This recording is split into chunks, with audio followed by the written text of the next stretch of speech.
አብይ ወእግዚአብሔር ኃይሉ ዘአልቦ ወዶክተር ንጉስ ይድረስ ለክቡር ጠቅላይ ሚኒስትር ዶክተር አብይ አህመድ አሊ። የጎንደር ሙስሊም ብሩክ ነው።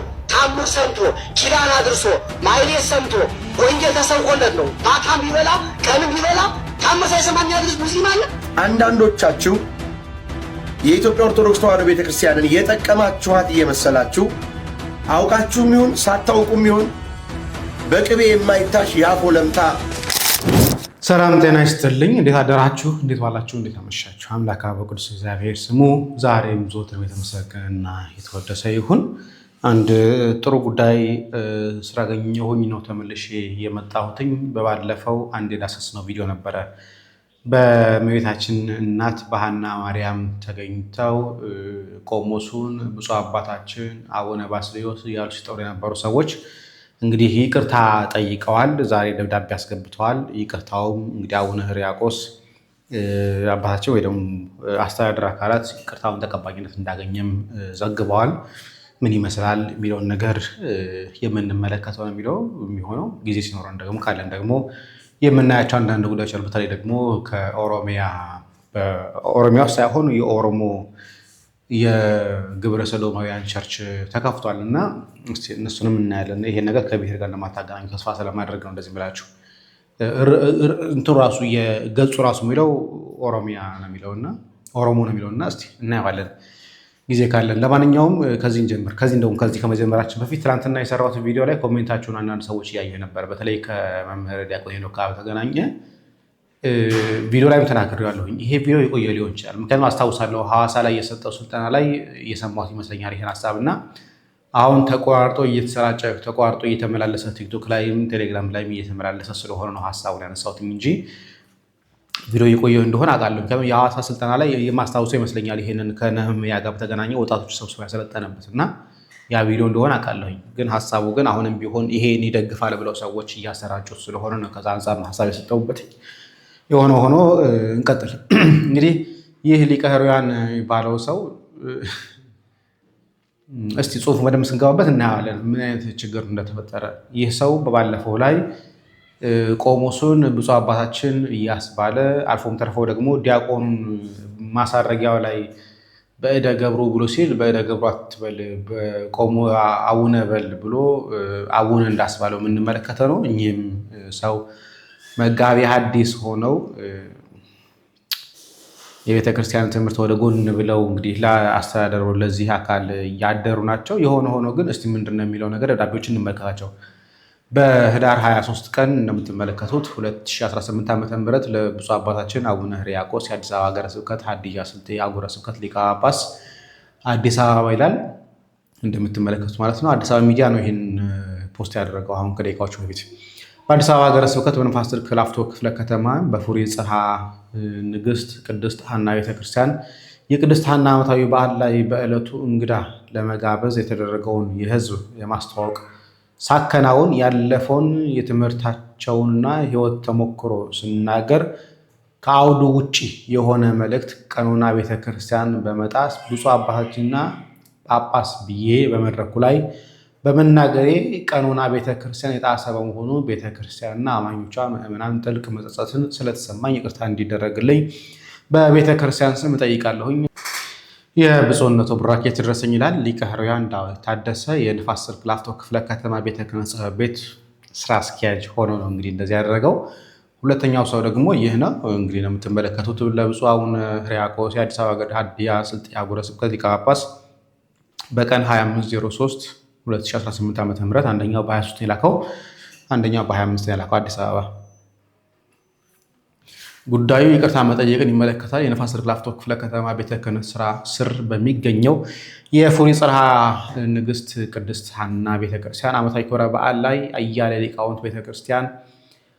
ሊቃውንተ ቤተክርስቲያን ማህበረ ምዕመናን በተገኙበት እንዲሁም በሚዲያ ስርጭት ሽፋን በሀገር ውስጥና በመላው ዓለም አገልግሎት የሚከታተሉ አማኞች ፊት በዕለቱ ለትምህርተ ወንጌል የተሰየሙትን ሊቀ ሊቃውንት ቆሞስ አባ ተክለ ሃይማኖት ወልዱን ሳስተዋውቅ ጵጵስና ስያሜ አጠራሪ ብፁዕ ብዬ በመጥራቴ በዚሁ ድርጊት ለመላ ኦርቶዶክሳውያን ዘንድ ብዥታና ቅሬታ እንዲፈጠር ምክንያት በመሆኔ የመጋቢ ሐዲስ ቃለ ጽድቅ ግርማ በዚህ ደብር አስተዳዳሪ በስም አጠራር ለፈጸምኩት ቀኖናዊ ጥሰት ይህ ይቅርታ ደብዳቤ ለብፁዕነቶ እግረ መስቀል ስር ዝቅ ብዬ አቀርባለሁኝ። መጋቢ ሐዲስ ቃለ ጽድቅ ግርማ የፉሪ ጽርሐ ንግሥት ቅድስት ማርያም ቤተክርስቲያን አስተዳዳሪ ይላል።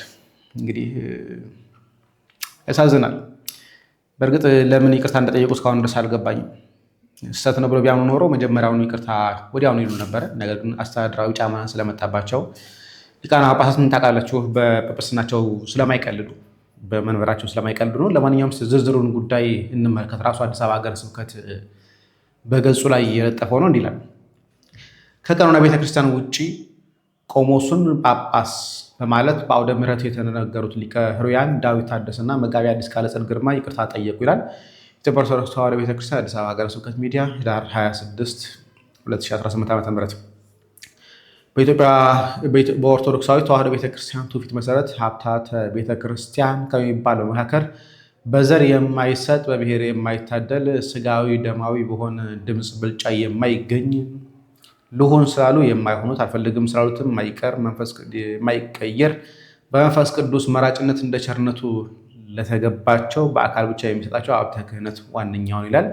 አሁን ላይ ይሄ ዝርዝር ሁኔታ ትክክል አይመስለኝም። ምክንያቱም በዘራቸው ምክንያት የተቀበሉ ሰዎች አሉ። በስጋዊ ደማዊ ሀሳብ በእጅ ብልጫ የተሾሙ ሰዎች እናውቃለን። ሊቀ ሊቃውንት ዕዝራ ሐዲስ ወድቆ ሌላም ሰው ሲሾም አይተናል። በድምፅ ብልጫ በእጅ ማለት ነው።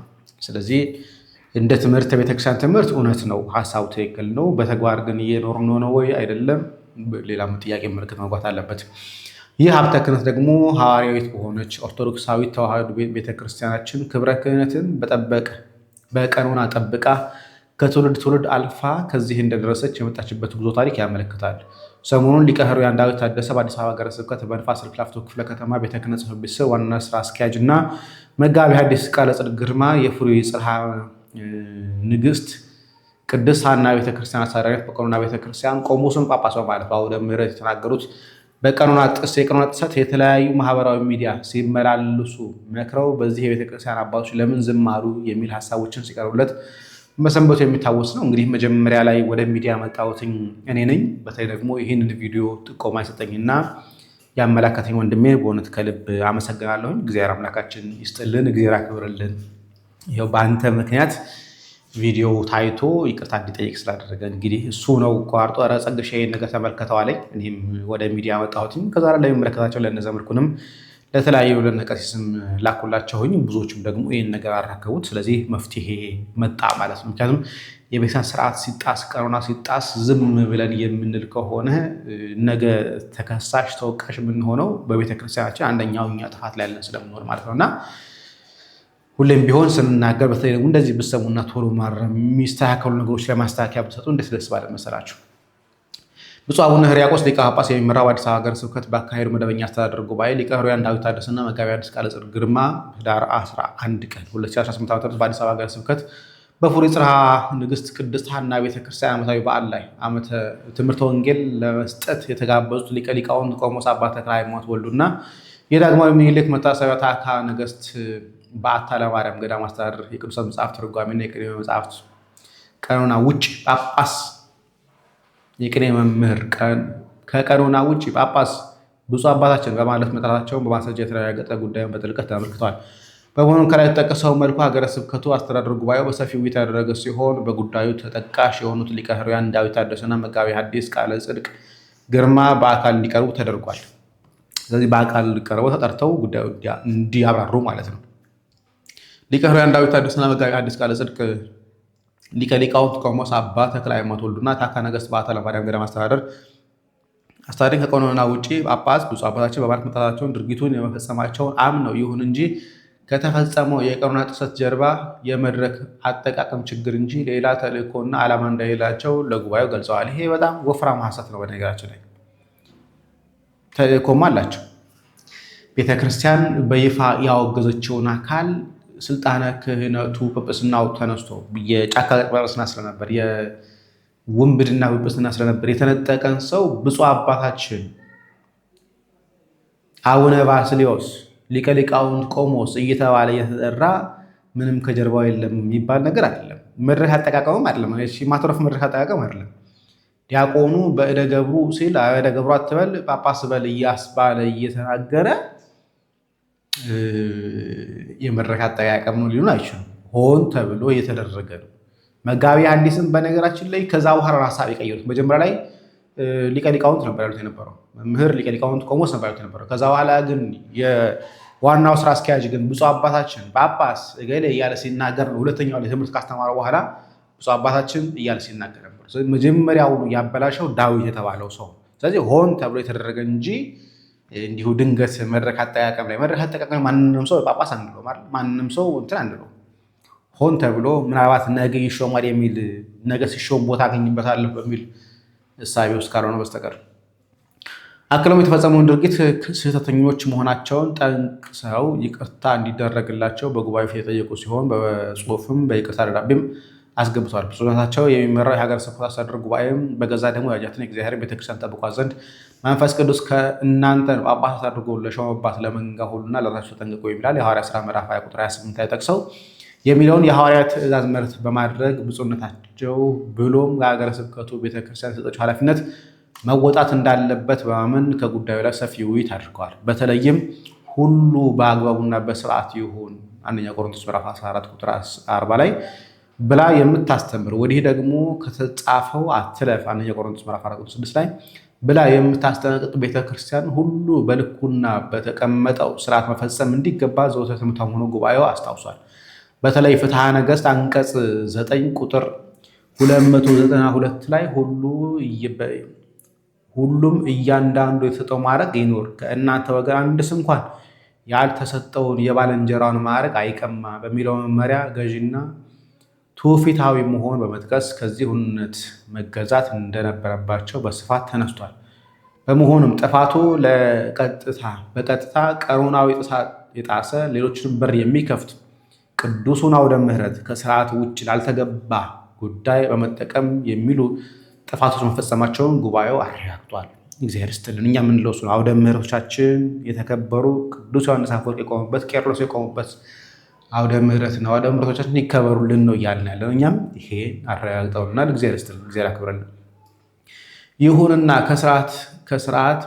ከስርዓት መጽሐፍ መካከል እንደ አንዱ በሆነው መጽሐፈ ዲድስቅልያ ላይ ኤጲስቆጶስ በፍቅርና በቅንነት የሚመላለሱትን ንስሐቸውን ይቀበሉ፣ የእግዚአብሔርን ቸርነት እዩ፣ ያለ ምሕረት በማክበድና በልበ ተንኮል የሚፈርዱትን አይደለም፣ ነገር ግን ወደ ንስሐ መመለስ ይችሉ ዘንድ የበደሉትን በበጎ አምልኮ መልሰው ይቀበሏቸው። ዲድስቅልያ አንቀጽ 6 ቁጥር 1 ላይ የተባለውን ትእዛዝ ወዲህ ደግሞ ሊቀ ኅሩያን ዳዊት ታደሰ ለረጅም ስራ ጊዜ የሚያውቋቸው አካላት ቀናነታቸውን በይቅርታ ቅርብ እንደሆኑ የተመሰከረ ሲሆን ያስገቡት ይቅርታ በብፁዕነታቸው በጉባኤው ተቀባይነት አግኝተዋል። በመሆኑም ሊቀ ኅሩያን ዳዊት መጋቢ ሐዲስ ቃለ ጽድቅ ቀኖናዊ ጥሰት በመፈጸማቸው በማመናቸው ከዚህ በአካልና በጽሁፍ ይቅርታ ስለጠየቁ አስተዳደር ጉባኤውን ለሚመለከተው ውሳኔ አስተላልፏል።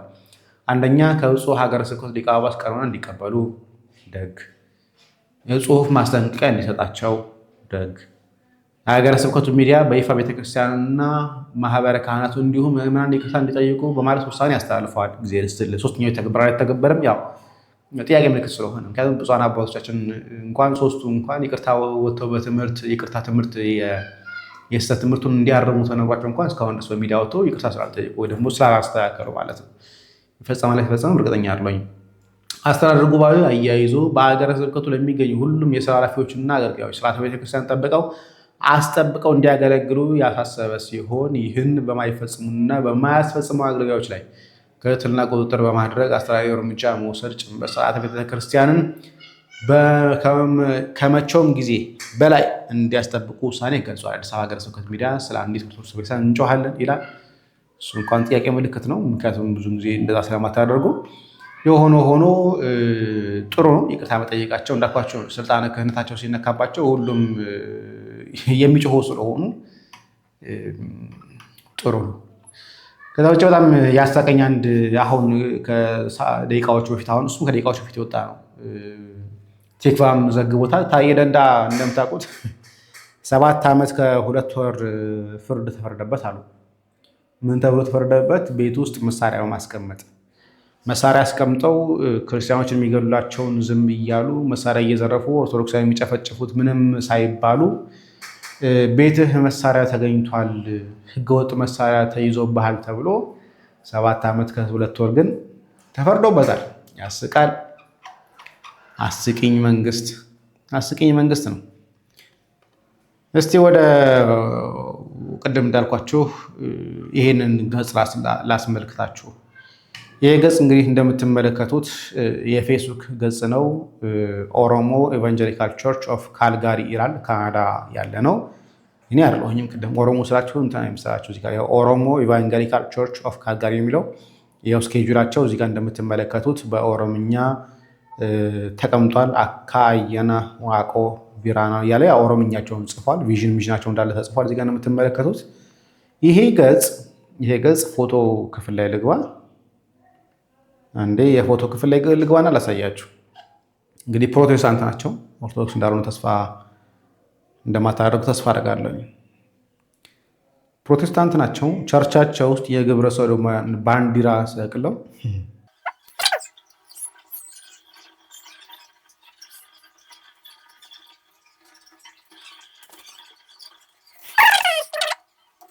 ይሄ ዲሴምበር ላይ የተለቀቀ ነው። ምግቡ እንደምትመለከቱት ነው። ፏፍሽ እየተባለ ነው። ጉባኤው አለ። ስለዚህ በጉባኤ ላይ የተደረገ እንደሆነ አስቡልኝ።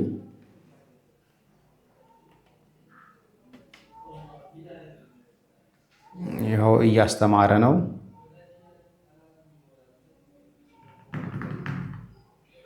ይታያቸዋል። እዚህ ጋር ከኋላ የግብረ ሰዶማውያን ባንዲራ አስቀምጠው ቸርች ውስጥ ይሄ ኦሮሞ ኢቫንጀሊካል ቸርች ኦፍ ካልጋሪ ላይ የምትመለከቱት የግብረ ሰዶማውያን ባንዲራ አድርገው ቸርቻቸው ውስጥ ያው እንደምትመለከቱት ያው መቼስ እኔ ኤዲት አድርጌው አይደለም። ያው እንደምትመለከቱት እዛ ፌስቡካቸው ላይ ያለ ፎቶዎች ናቸው። እስካሁን ድረስ ዲሴምበር 29 ነው ይሄ ፖስት የተደረገው። ያው እንደምትመለከቷቸው ይኸው መቼስ የሀገር ባንዲራውን እንደማይሉም ተስፋ እናደርጋለን። ዘመነ ቴክኖሎጂ ላይ ሆነን እንደዚህ አይነት እቃቃ ጭውውት እንደማንጫወትም ጭምር የሚታወቅ ስለሆነ ማለት ነው። ያው እንደምትመለከቷቸው ይታያቸዋል። እንዳለ የግብረ ሰዶማውያን ኢሜጅ ነው ያለው። ይኸው እዚህ ጋር አለ፣ ሰቅለውታል። ይኸው እዚህ ጋር አለ። ያው እንደምታዩት እዚህ ጋር አለላችሁ። ይኸው እንደምትመለከቱት ሌላም የግብረ ሰዶማውያን ባንዲራ ሰቅለዋል። እንግዲህ ይኸው ፎቶዎቹ መካከል የምታያቸው ወጣ ከፍ ዝቅ ያላችሁ ማየት ይቻላል። እንደምትመለከቱ እዚህ ጋር ያሉ ፎቶዎች እንዳለ በአጠቃላይ የግብረ ሰዶማውያን ባንዲራ ግድግዳቸው ላይ ሰቅሎ ስርዓት አምልኳቸውን ሲፈጽሙ የነበሩ ሰዎች ናቸው። አሳዛኝ ነው።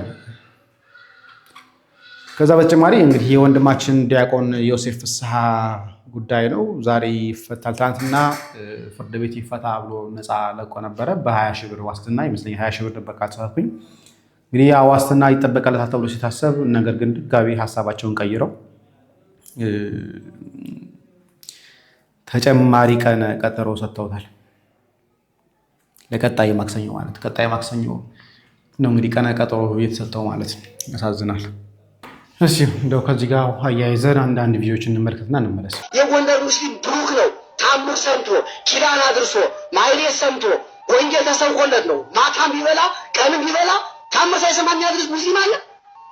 የጎንደር ሙስሊም እኮ ብሩክ ነው። እውነት እንነጋገር ከተባለ እንደኛው አንዳንድ ተንኮለኛ እየገባ ነው እንጂ በዚህ በዘመናዊ መሳሪያ ይሁን በአጎራባች ይሁን ኪዳን ሳያድርስ ሙስሊሙ አይበላም አይጠጣም። ስለዚህ የጎንደር ሙስሊም ደግሞ እግዚአብሔር ይጠብቃችሁ። ቆይ ግን ምን እያላችሁ ነው? የጎንደር ሙስሊሞች ጠዋት ኪዳን አድርሰው ነው አዛን ሊሉ የሚሄዱት መስጊዳቸው? የጎንደር ሙስሊሞች ጠዋት ቅዳሴ አስቀድሰው ታምረ ማርያም ሰምተው ነው ቁርስ የሚበሉት? ምንድነው እየተባለ ያለው? ወይስ እኔ አረዳዴ ትክክል አይደለም? እኛ ከሌሎች ቤተ እምነቶች ጋራ በሰላም በፍቅር እየኖርን ነው አይደል? በማህበራዊ ህይወት ማለት ነው። በሃይማኖትስ እኛና የእስልምና እምነት ተከታዮች እኮ በሃይማኖታችን ሰፊ ልዩነት አለ፣ ሰፊ ጋፕ አለ። እንዴት ነው በዚህ ደረጃ በአውደ ምሕረቱ ስብከት የሚሰጠው እንዴ? በዚህ አይነት እኮ የቤተ ክርስቲያን ካህናት አባቶቻችን በጎንደር የሚገኙት ጠዋት መስጊድ ሄደው አዛን ብለው ነው መጥተው ቅዳሴ የሚቀድሱት ማለት ነው። ያንን ሰምተው ነው ወደዚህ የሚመጡት ማለት ነው። ለምንድን ነው ህዝቡን የምታወዛግቡት? ለምንድን ነው ያልሆኑ ትምህርቶችን? አዎ በሰላም በፍቅር እየኖርን ነው፣ በማህበራዊ ህይወት በተለያየ በጎረቤትነት በሀገር ላይ በሰላም እየኖርን ነው። በሃይማኖታችን ግን እንለያያለን ወይስ ደግሞ አምላኮች ሁሉ አንድ ናቸው እያላችሁ ነው? ተመሳሳይ ነው እያላችሁ ነው እንዴ? የጎንደር ሙስሊሞች ወንጌል ተሰብኮላችሁ ታምረ ማርያም ሰምታችሁ ቅዳሴ አስቀድሳችሁ ነው ወደ ራሳችሁ ቤተ እምነት ደግሞ ሄዳችሁ አዛን የምታደርሱት? ታምኑበታላችሁ ይሄንን ማለት ነው እንዴ? ተው እንጂ አታወዛግቡን ወገን። አንዳንዴ መድረክ ላይ ስንወጣ የምንናገራቸው ነገሮች እንወቅ። አዎ እኛ የጎንደር ሙስሊሞች ፍቅር ናቸው፣ በሰላም በፍቅር ነው የምንኖረው የሚለው ያስማማል። በፍቅር ነው እየኖርን ያለ ነው የምንኖረው ማለት ነው። ግን የምንኖረው ይሄ በምንድን ነው? በማህበራዊ ህይወት። እኛም የነሱን ሃይማኖት አክብረን እነሱም የኛን ሃይማኖት አክብረው ነው እንጂ ወደ ማምለኪያ ቦታዎቻችን መጥተው ኪዳን አድርሰው ታምረ ማርያም ሰምተው ቅዳሴ አስቀድሰው አይደለም። እኛም እዛ ሄደን አዛን ወይም ቁርአን ቀርተን አይደለም። ይሄ ፍጹም ስህተት ነው። ኮፒ ሊንክ እያደረጋችሁ የእናንተ ሐሳባችሁን እስቲ ስጡበት። ነገራችን ላይ ጎንደር ላይ ታድሶ መናፍቃን እየበረከቱ እንደሆነ መምህራችን ዲያቆን ዮርዳኖስም ሲናገር ነበር። ይሄ ደግሞ በጣም ባሰባቸውና ማንም ይሁን በነገራችን እኔ አላውቃቸው ማንም ይሁን ስማቸው ማላውቀው የጎንደር ሙስሊሞች የምናውቃቸው ካልገደልናችሁ ብለው የሚሉት ምክንያት እየፈለጉ ሰልፍ የሚወጡት ምክንያት እየፈለጉ ቤተሰብ ለማቃጠል የሚጥሩት ሲያሰኛቸው 90ዎቹ አካባቢ ደግሞ ሊቀ ሊቃውንት ዕዝራ ሐዲስን ለመግደል ሲጣጣሩ የነበሩት ከነሰይፋቸው ከነገጀራቸው የተያዙት አካባቢ ላይ ያ የጎንደር ሙስሊም ኪዳን ያደርሳል፣ ተአምር ይሰማል። ኧረ ተው፣ ኧረ ይቅር አባታችን ይቅር። አንዳንዴ አድርባይነትም እንደው በዓለም ቋንቋ ማሽቃበጥም ደግሞ ልክ አለው፣ መጠን አለው። በነገራችን ላይ እግዚአብሔር የሚያውቀው መጠን አለው፣ ልክ አለው እና ቢቀር አባታችን። እስቲ አንድ በጣም በማሽቃበጥ 3-4 ዲግሪ ያለው ሰው አለና ሰባኪ ነኝ፣ አስተዳደር ነኝ፣ የስብከተ ወንጌል ኃላፊ ነኝ የሚል ሰው ነው። 1-2 ቪዲዮዎች ላሳያችሁ። በጣም የሚያናድስ ነው።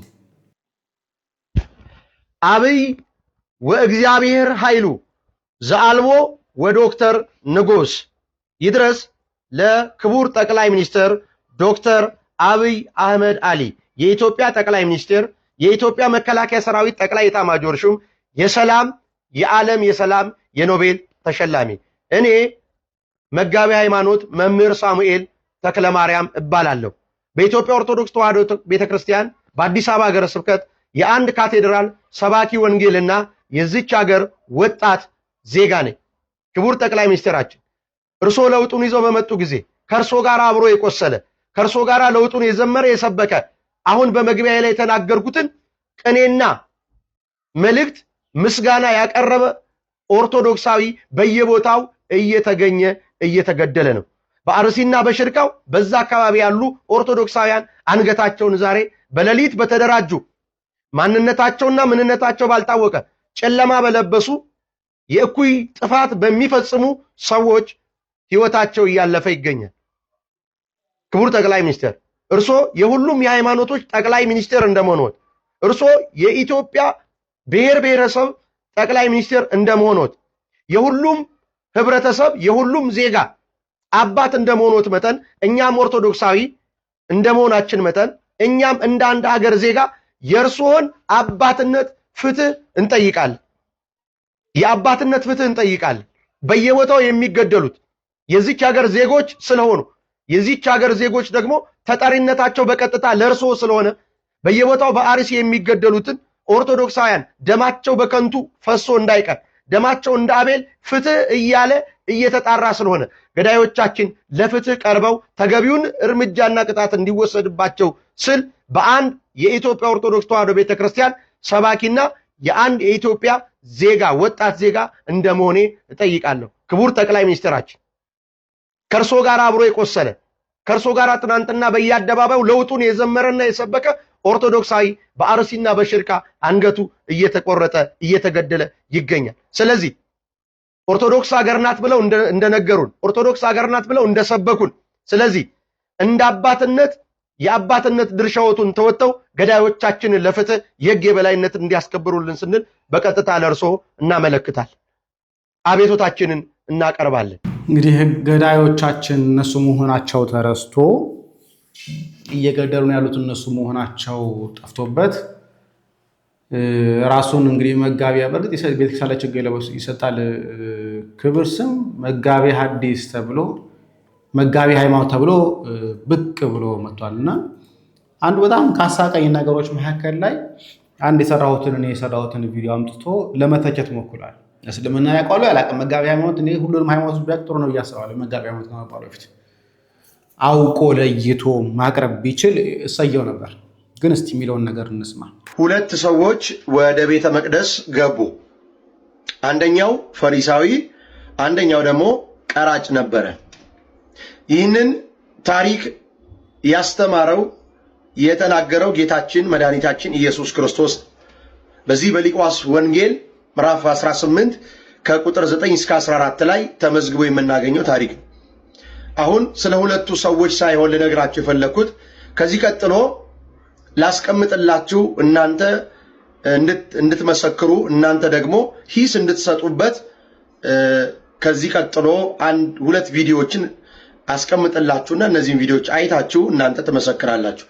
ከዛ በፊት ግን የኢትዮጵያ ኦርቶዶክስ ተዋሕዶ ቤተክርስቲያን በዘመናት በብዙ በሃይማኖቶች ድርጅቶች የሚሆን በሌላ ሃይማኖቶች ተከታይ ምዕመናን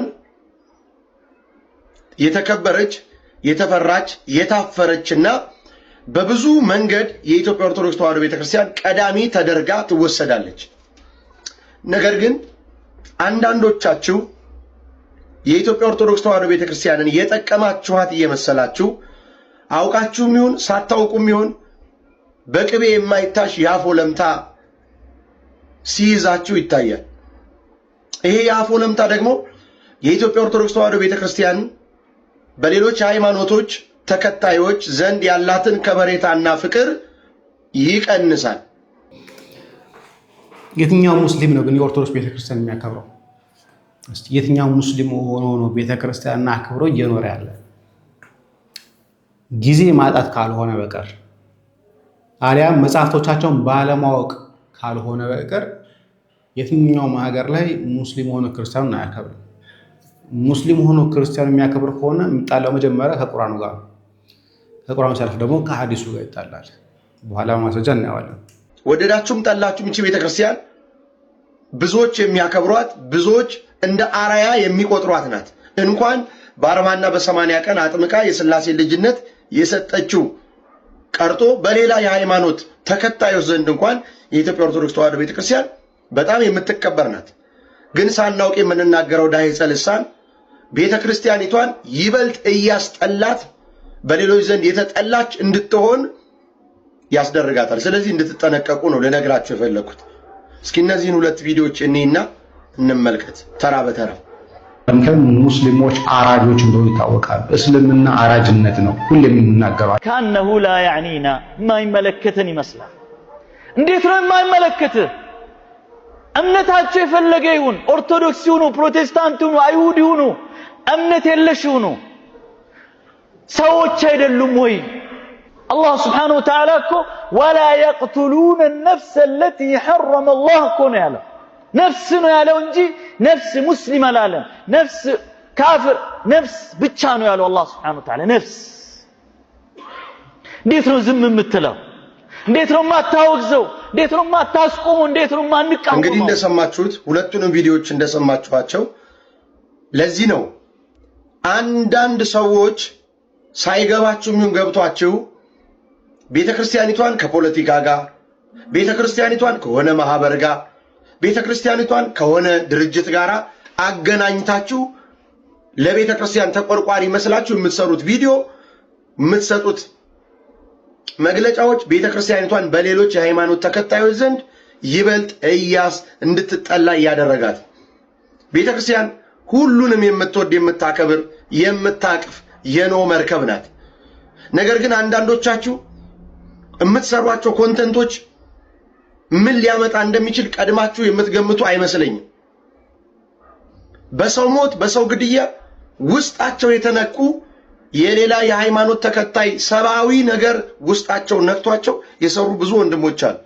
በዚህ ጉዳይ እየለፉ ያሉ እንዲህ አይነት እኩይ ተግባር ከኢትዮጵያ ምድር ተነቅሎ እንዲወጣ እየለፉ ያሉ ሰዎች አሉ። እነሱን ያስቀይማል።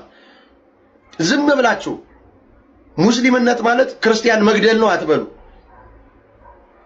እንዲህ አይነትም በጎ ሰዎች አሉ ይህንን ነገር የሚቃወሙ ሰው መግደል ኃጢአት እንደሆነ ገነት እንደማያስገባ እየተናገሩ ያሉ ሰዎች አሉ። ስለዚህ ባካችሁ የምትሰሯቸው ነገር ጥንቃቄ አድርጉባቸው። ጥንቃቄ ይደረግ። ቤተክርስቲያኒቷን በሁሉም ዘንድ የተወደደችና የተከበረች ከፊት ቀድማ ማየት የምትፈልጉ ከሆነ ጥንቃቄ ወስዳችሁ ስሩ። አናላይዝ አድርጋችሁ ነገሮችን ኦብዘርቭ አድርጋችሁ ነው መናገር ያለባችሁ። እንደመጣላችሁ አትናገሩ። ከእናንተ በላይ ከኛ በላይ እኮ በሌላ ሃይማኖት ድርጅት ውስጥ ያሉ እኮ ቤተክርስቲያኒቷን የሚወዷት የኢትዮጵያ ኦርቶዶክስ ተዋሕዶ ቤተክርስቲያን ልዕልና ከፍ ብሎ ማየት የሚፈልጉ ሰዎች አሉ። ስለዚህ ይህንን ስለሚያስከፋ እባካችሁ ጥንቃቄ አድርጉ። ይሄ መልእክቴ ነው። የለውም እርግጠኛ ነኝ ሆኖ ከቤተክርስቲያን ከኛ በላይ ለቤተክርስቲያን ሊያስብ የሚችል ይጨነቅ የሚችል አካል የለም። ግን እንዲህ አይነት ድንቁርና ሌሎቻቸውን እንዳያጠቃቸው እስቲ ቁርአን ላይ ገብተን እንመልከት። እስቲ ማን ነው ትክክል እየተናገረ ያለው የሚለውን ነገር እናየዋለን። ምን ችግር አለ ደግሞ? እሺ በአማርኛውም በአረብኛውም በእንግሊዝኛውም አለ እዚህ ቁርአን እንደምትመለከቱት። እስቲ ሱራ 9 ላይ ያለው ሱራ 9 ቁጥር 5 ጀምረን እናነባለን። አራትን ተውና ከ5 ጀምረን እናንብብ። እንደምትመለከቱት ይኸው ሱራ 9 ቁጥር 5 ነው። አረብኛው ይኸው እንደምትመለከቱት አለ፣ በእንግሊዝኛውም አለ፣ በአማርኛውም አለ። እንደዚህ ይላል። የተከበሩት ወሮች ባለቁ ጊዜ አጋሪዎች ማለት ከአላህ ሌላ የሚያመልኩትን ማለት ነው። አጋሪዎችን ባገኛቸዋቸው ስፍራ ግደሏቸው፣ ባገኛቸዋቸው ስፍራ ግደሏቸው፣ ያዟቸው፣ ክበቧቸው፣ ለእነሱም መጠባበቅን በየመንገዱ ተጠቀመጡ። እኛን ለመግደል፣ እኛን ለመያዝ፣ እኛን ለማስፈራራት ምን በሉ በየመንገዱ ተቀመጡ። ቢጸጸቱ ሶላትንም በደንብ ቢሰግዱ፣ እነኚህ ሰው ተጸጽተው ከዛ ሶላትን ቢሰግዱ፣ ግዴታ ምጽዋትን ቢሰጡ መንገዳቸውን ልቀቁላቸው፣ አላህ መሐሪና አዛኝ ነው ይላል። እዚህ ጋር ስታየው አትግደሉ ነው የሚለው። አይ ክርስቲያኖች ውስጥ ታገኟቸው በቃ ተዋቸው ነው የሚለው። እንግዲህ ልድገምለት መሰለኝ አይደል? ከሰማ የተከበሩ ወሮች ባለቁ ጊዜ አጋሪዎችን ባገኛቸዋቸው ስፍራ ግደሏቸው፣ ያዟቸው፣ ክበቧቸው፣ ለእነርሱ መጣበቅ በየመንገዱ ተቀመጡ። ቢጸጸቱ ሶላትንም በደንብ ቢሰግዱ፣ ግዴታ ምጽዋትን ቢሰጡ መንገዳቸውን ልቀቁላቸው፣ አላህ መሐሪ አዛኝ ነው ይላል። በእንግሊዝኛ ላንብብላችሁ። በት ዋን ሳክረድ መንስ የጾም ወራት ባለቀ ጊዜ ኪል ፖሊቲስት ከአላህ ሌላ የሚያመልኩትን አካላት ግደሏቸው። እዚህ ጋር ይሄ ቁርአኑ ላይ የለም በነገራችን ላይ wherever you find them ባገኛቸዋቸው ስፍራ capture them ያዟቸው። ስለዚህ እንደዚህ እያለ ባገኛቸው ስፍራ ግደሏቸው እያለ እስቲ ብቻ ወደ 30ዎቹ መጨረሻ ላይ ወረድ እንደሆነ ከሚባል ከቁርአን ክፍል አንደኛው ሁለት ቁጥሮቹ ላንብብላችሁ። እዚህ ሱራ 9:29 እና 30 ቁጥር ላንብብላችሁ። እንደውም ከ28 እናንብብ በደንብ። እናንተ ያመናችሁ ሆይ ሙስሊም ሆይ ማለት ነው፣ አጋሪዎች እርኩሶች ብቻ ናቸው ይላል። እኛ ማለት ነው አጋሪዎች ከአላህ ሌላ የሚያመልኩትን አጋሪዎች ይላል። እርኩሶች ብቻ ናቸው። ከዚያ ዓመታቸው በኋላ የተከበረውን መስጊድ አይቅረቡ። ደህንነታቸውን ብትፈሩ አላህ ቢሻ ከችሮታው በእርግጥ ያከብራቸዋል። አላህ አዋቂ ጥበበኛ ነው ይላል። ከእነዚያ መጽሐፍት ከተሰጦች ሰዎች እነዚያ በአላህ በመጨረሻ ቀን የማያምኑትን፣ ይሄ ማለት መጽሐፍ የሰጣቸው አይሁድና ክርስቲያኖቻቸው በመጨረሻው ቀን በአላህ የማያምኑትን፣ አላህ መልእክተኛው እርም ያደረገውን እርም የማያደርጉትን፣ እውነተኛውንም ሃይማኖት እስልምና የማይቀበለውን እነርሱ የተዋረዱ ሆነው ግብርን በህጃ እስከሚቀሩ ድረስ አዋርዷቸው። ጂዚያ ማለት ነው። ጂዚያ ማለት የተዋረደ ክርስቲያኖች በሙስሊሞች ሀገር ሲኖሩ የሚከፍሉት ግብር ነው 1000 እጥፍ ማለት ነው። አይሁድ ኡዘይር የአላህ ልጅ ነው አለች፣ ክርስቲያኖችም አልመሲህ የአላህ ልጅ ነው አሉ። ይህ በአፎቻቸው የሚናገሩት ቃላቸው ነው። የነዚህም የነሱ ፊት የካዱት ሰዎች ቃል ያመሳስላሉ። አላህ ያጥፋቸው ይላል። አላህ ይባርካቸው አይደለም ይላል፣ አላህ ያጥፋቸው ነው የሚለው። አሁን በምን ተአምር መጋቢ ሃይማኖት እንደሆነ የማንን ሃይማኖት አውቆ እየመገበ እንደሆነ ግን መድኃኔዓለም ይወቅ። እንዲህ አይነት ሰዎች አፋቸውን ሲከፍቱ ስናይ ይገርመናል። ግርም ነው የሚለኝ፣ ይደንቀኛል በነገራችን ላይ። እና አንዳንዱ ምንድን ነው የሚባለው ጋውን ለብሶ መጽሐፍ ቅዱስ ይዞ ስታዩት ሁሉ መምህር ላይሆን ይችላል። አፉ እንደመጣለት የሚከፍት አለ። ቤተክርስቲያን ሳያውቃት የቤተክርስቲያን ድምፅ ለመሆን ይፈልጋል። በአንጻሩ እስልምና ሳያውቀው ደግሞ ለእስልምና መቆም ይፈልግ ሰው አለ። በጣም ያሳዝናል። እስልምና ሐዲሱ ላይ ሱና ላይ ያሉት ብገባ በጣም ከሚባለው በላይ እስኪ ሰለቻችሁ ማሳየት እንችላለን። ክርስቲያኖችን መግደል እንዳለባቸው፣ አይሁዶች መግደል እንዳለባቸው፣ ክርስቲያኖችና ሙስሊሞች አብሮ እንደማይሄዱ። እስቲ ይሄ ሳሒህ የሆነ ዳሩ ሰላም ራንክ የሰጠው ሳይሆን ጀሚዕ አልተርሚዚ 2700 ላይ የሚገኝ ነው። በደንብ ስሙልኝ። ጀሚዕ አልተርሚዚ 2700 ላይ የሚገኝ ነው። ናሬትድ አቡ ሁረይራ ዘግቦታ ይላል። አቡ ሁረይራ ማለት የድመቶች አባት ማለት ነው። the messenger of Allah said ያላህ መልእክተኛ እንዲህ አሉ፣ do not proceed the Jews and the Christians with the salam። እናንተ አስቀድማችሁ አይሁዶችና ክርስቲያኖችን ሰላም አትበሏቸው። and if one of you meets them ከእናንተ መካከል ላይ በመንገድ ላይ ብታገኟቸው in the path በመንገድ ላይ ብታገኟቸው then force them to its narrow portion ወደ ጠባቡ መንገድ ወደ ገደሉ አካባቢ እንዲገባ ግፋቸው አድርጓቸው ይላል። ይሄ ብቻ አይደለም። እዚሁ ጀሚዕ አልተርሚዚ ላይ 1602 ላይ እንደዚህ ነው። ይሄም የዘገበው አቡ ሁረይራ the messenger of Allah said do not precede the Jews and the Christians with the salam አስቀድማችሁ ሰላም አትበሏቸው አይሁዶችና ክርስቲያኖችን indeed one of you meets them in the path በመንገድ ላይ ከነኚህ አይሁዶች ወይ ክርስቲያኖችን ብታገኟቸው ከእናንተ መካከል አንዱ ቢያገኘው then force him to its narrow portion ወደ ጠባቡ አድርጋችሁ ግፋቸው ይላል። he said ደግሞ እንዲህ አለ there are narration on this topic በዚህ ጉዳይ ላይ የተለያዩ ሐሳቦች አሉ። ዑመርም ያነሳው አለ፣ ኢብኑ ዑመር ያነሳው አለ፣ ኢብኑ አባስ ያነሳው አለ፣ አነስ ያነሳው አለ፣ አቡ በሽር ያነሳው አለ። አቡ ዒሳ ሰይድ አቡ ዒሳ እንደዚህ ይላል this hadith is hasan sahih ተቀባይነት ያለው በመቀበል አለመቀበል ያለ ሐዲስ ነው ይላል፣ ግን ሳሂህ ነው። and regarding of the meaning of this hadith do not proceed the Jews and the Christians አስቀድማችሁ አይሁዶችና ክርስቲያኖችን ሰላም አትበሏቸው የሚለው some of people of knowledge ባለእውቀት ሰዎች ክርስቲያኖችና ሙስሊሞች ማለት ነው ክርስቲያኖችና አይሁዶች ማለት ነው say that the only means this is dislike become it word or honoring them እነሱን ማክበር እንዳይሆን ነው። and the Muslim were ordered to humiliate them ሙስሊሞች ምን ተደረጉ? እነሱን እንዲያዋርዷቸው ነገሯቸው። ማን? ክርስቲያኖችና አይሁዶችን እንዲያዋርዷቸው to humiliate them for this reason በዚህ ምክንያት when one of them in the midst of the path በመንገድ ላይ ቢያገኛቸው then path is not yielded for him እሱ የተገባው አይደለም የተፈቀደለት አይደለም because doing so will amount of honoring them ለነሱ መንገድ መልቀቅ አሊያም ደግሞ በሰፊው መንገድ ለነሱ መተው እነሱን ማክበር ነውና ስለዚህ እነሱን ማክበር አይሁዶችና ክርስቲያኖችን ሙስሊም ማክበር አይችልም። ስለዚህ ሙስሊም ወደ ጠባቡ መንገድ እንዲመራቸው ያዛል እና አንዳንዱ መጥቶ አፉን ሲከፍት ስታይ በጣም ያናደው ነገራችን ወይ ብትተውት እስልምናው ማታውቁት ከሆነ ይቅርባችሁ መጥቶ አፉን አሽሎ መጥቶ እንደው እንዴ ነው የሚለው ሰው አትመኑት። እስልምና የገዳይ እምነት ነው። ምንም ይቅርታ የምጠይቅበት አይደለም። በነገራችን ላይ መጽሐፎቻቸውን ግደሏቸው ነው ባገኛቸው ስፍራ ግደሏቸው ነው የሚለው ከአላህ ውጭ የሚያመልኩት ነው። እና አንዳንድ ጥራዝ ነጠቅ እየመጣ የቆራረጠ ፖስት ያደርግ አተሙት ለማለት ያህል ነው። እኔ እዚህ ያርቀ በጣም ብዙ አወራባችሁ። ሰላም ጊዜ ከእናንተ ጋር ቸር ቆዩ።